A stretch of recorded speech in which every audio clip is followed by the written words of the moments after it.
Well, I think the evidence will have to stand on its own. Sangkatutak ang aming affidavit at napakaraming testigo. Maraming in-identify na party list, hindi lang naman sila, kundi yung tingog, na-identify, marino, senior citizens, marami kasi.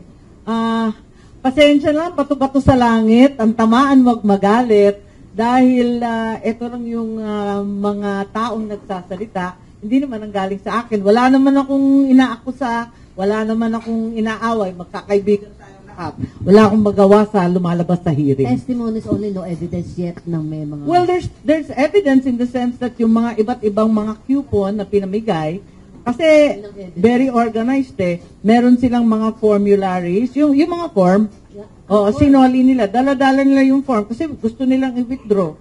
Nagpapirma sila, tapos ina-erase nila, pinupura nila. Kasi gusto nila, mawala na At saka, yung iba naman, nabigyan ng food packs, tapos meron silang mga coupon.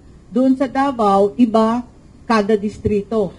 May picture ng bundok, may picture ng eagle, iba-iba. So, alam mo kung anong distrito ka. Hindi mo nakuha kay Chairman Garcia commitment to stop the, yung Well, he already stopped, as ordered by the President, he has stopped the acceptance of submitted signatures.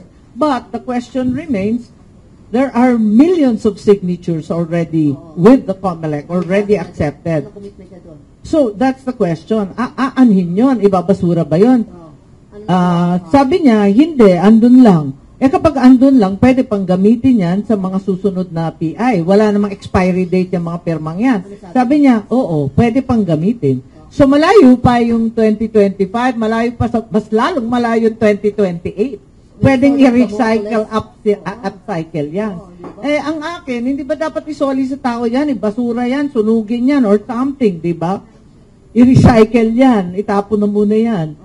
Pero yun, andun, nakatenga. Tapos yung mga tao nga na nagre-reklamo, nagdalawang isip, at sabi nila, ayaw nilang suhulan, gusto nila i-withdraw yung signature. Napaka-komplikado ng proseso. Pupunta ka sa COMELEC office, maghanap ka ng abogado, mag-a-affidavit ka na i-withdraw mo. Pagkatapos, magpapanotaryo ka. Paano kanyan? Samantalang paglikom ng mga signatures, ratsyada.